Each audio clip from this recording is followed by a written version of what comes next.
मैं ख़ानदान की तमाम लड़कियों से ज़्यादा होशियार और चालाक थी। देखने में बहुत पतली थी, लेकिन काम में फुर्तीली थी। सब रसूमात, खाने पकाने, घरदारी में नंबर वन थी मैं। मेरे पास हर बात का जवाब मौजूद था। किसको किस तरह हैंडल करना है मैं बखूबी जानती थी। मेरी हाजिर जवाबी के सब बहुत कायल थे। अम्मी अबू मेरी सलीका शारी के ताने मेरी बड़ी बहन ताहिरा को भी दिया करते थे कि तुम डंगर ही रहना और तुम्हारी छोटी बहन देखो कितनी समझदार है। ताहिरा बस खामोशी से एक तरफ को सर झुकाकर बैठ जाती थी। मेरी उम्र 18 साल भी पूरी ना थी जब जैद का रिश्ता मेरे लिए आ गया और अम्मी मुझसे पूछने लगीं और मैंने बेखुशी हाँ कर दी। मेरे साथ ताहिरा बाजी की शादी भी एक नॉर्मल घराने में तय हो गई। और यूं ताहिरा बाजी 21 साल की थीं और मैं 18 साल की जब हम अपने पिया देश सिधार गई। मेरा रिश्ता इस शर्त पर तय हुआ कि मैं अपनी सास और खावंद का काम किया करूँगी, क्योंकि जॉइंट फैमिली सिस्टम था, लेकिन देवरानी और जेठानी अलग अलग ऊपर वाले पोर्शन में थी और मेरे खावंद अम्मी के साथ रहते थे। लिहाजा सास मेरे हिस्से में आ गई। ससुर वफात पा चुके थे और 5 नंदें ब्याही गई थीं।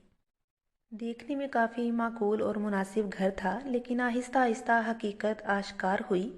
मेरी पांचों नंदें अपने बच्चों की फौजों समेत आए दिन घर आई बैठी रहती थीं और शाम का खाना खा के अपने अपने खामद के लिए सालन तक लेकर जाती थी। शुरू शुरू में तो काफ़ी बर्दाश्त किया, लेकिन जब सब्र और ज़ुबान ने साथ छोड़ दिया तो मैंने कहना शुरू कर दिया कि ऐसा करना मुनासिब नहीं। मैं अकेली पकाती हूँ और मुझे 15-15 लोगों का रोज़ाना पकाना पड़ता है।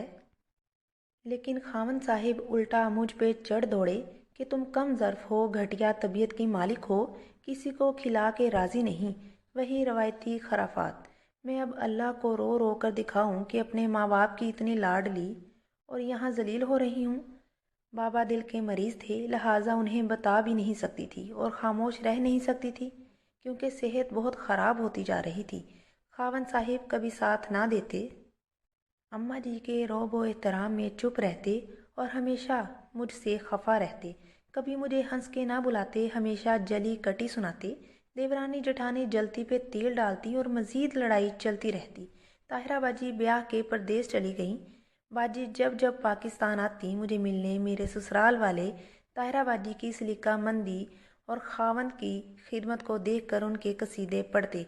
अब मुझे ताने मिलते थे कि देखो अपनी बाजी को कैसे गैरों के घर में भी उठकर 6 बजे अपने खामन को बेड टी देती है, और एक तुम हो जिसे होश नहीं होता जल्दी उठने का।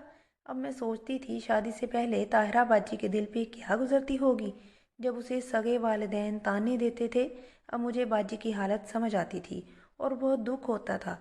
मेरे खामन का कारोबार यकायक बहुत कम हो गया, जिसकी वजह से वो मज़ीद चिड़चिड़े हो गए और मुझे बुलाना तक छोड़ गए।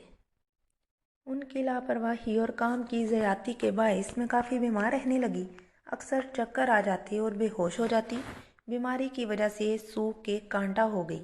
एक दिन हस्बे मामूल मैं किचन में खाना बना रही थी और नंद के बच्चों को स्कूल तैयार करके भेज रही थी, जब मेरी अम्मा अचानक मेरे घर मिलने आ गईं। मैं खुशी से अम्मा के गले लग गई, लेकिन अम्मा ने हैरानगी से पूछा, तुम्हें इतना तेज़ बुखार है और तुम किचन में हो? मैं बस कुछ न बोल सकी और आंखों से आंसू गिर गए। अम्मा ने मेरा बाजू पकड़ा और मेरी सास से खूब लड़ाई की। मेरी नंदें भी सुनती रहीं। अम्मा मुझे अपने साथ लाहौर ले आईं और मुझे फ़ौरन आईसीयू में दाखिल करवा गया। टाइफाइड बिगड़ने की वजह से बुखार दिमाग को चढ़ गया था और दिमाग की नसें फटने का अंदेशा था। डॉक्टर्स जवाब दे चुके थे। सारे घर में सफ़े मातम बिछ गया। बड़ी बाजी भी पाकिस्तान आ गई। बाजी रोज़ाना नफल मान लेती कि या अल्लाह मेरी बहन को सेहत अता फरमा। दूसरी तरफ खामन साहिब ने पलट के कोई राब्ता ना किया।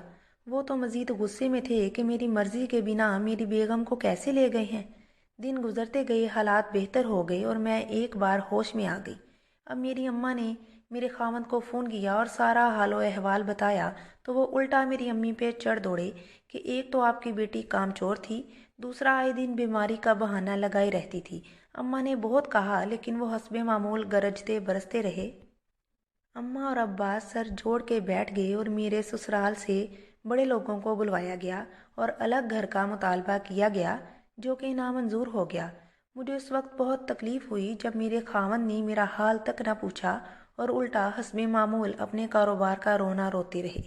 अम्मा सख्त गुस्सा में थीं कि मेरी बेटी मर जाती, तुम लोगों का क्या जाता, तुम तो नई बेगम ले आते और हम दूसरी बेटी कहाँ से लाते।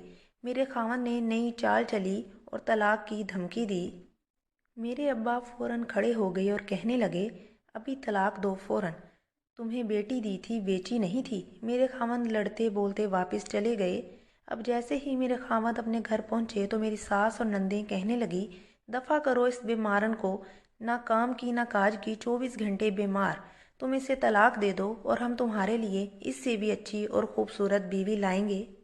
खावंद साहिब खुद बताते हैं कि मेरा दिमाग यगायग फटने को आ गया कि सब लोग चाहते ही नहीं कि मेरा घर बसे, बस उनको अपने काम और खिदमतों की गर्ज है। मैं बार बार अपने जज्बात किसी और औरत से मुंसलिक नहीं कर सकता, और अगर दूसरी शादी कर भी ली तो सारी ज़िंदगी पछतावे के जहन्नम में जलता रहूँगा। मेरे अम्मी अब्बू तलाक के कागज़ तैयार करवाने लग गए। बड़ी बाजी अम्मी अब्बू को समझाने लगी, मगर वो किसी की बात मानने को तैयार नहीं थे। मेरा रो रो कर बुरा हाल था, आखिर मेरा क्या जुर्म था। और बिलाखिर अल्लाह ताला की करनी ऐसी हुई। 3 दिन बाद मेरे खावंद वापस आ गए और रो रो के पाँव पकड़ कर माफ़ी मांगते रहे कि आइंदा ऐसी गलती कभी नहीं होगी। मैं जान गया हूँ कि मेरे अपने ही मेरा घर तबाह कर रहे हैं। मेरी अम्मा सख्त नाला थी, लिहाजा वो जल्दी ना मानी और कहती, दीवार खड़ी करो दरमियान में और सारा फसादी सिस्टम ख़त्म करो। खावंद साहिब कहते, मैं यकीन दिलाता हूँ कि फसाद या ज़्यादती दोबारा नहीं होगी। और मैं वापस अपने घर बाइज्जत तरीके से आई और मेरे खावंद ने वाजिया कर दिया सब पे, आज से सिर्फ बेगम मेरी अपनी रोटी पकाएगी। अम्मी और बाकी सब की रोटियां अब दोनों भाभियां पकाएंगी बारी बारी से, और जो नंद भी आएगी वो साथ मिलकर खाना भी बनवाएगी और सारे बर्तन भी धुलवाएगी। लेकिन जब ये सब बातें वाजिया हो गईं, मेरी नंदें भी बहुत कम कम आती हैं। अब सारा घर बड़ी हंसी खुशी चल रहा है। सच कहते हैं, खावंद का इंसाफ ज़िंदगी संवार देता है और उसकी नाइंसाफ़ी ज़िंदगी तबाह कर देती है। अगर आपको हमारी वीडियो पसंद आए तो प्लीज़ इसको सब्सक्राइब कर दें और लाइक कर दें।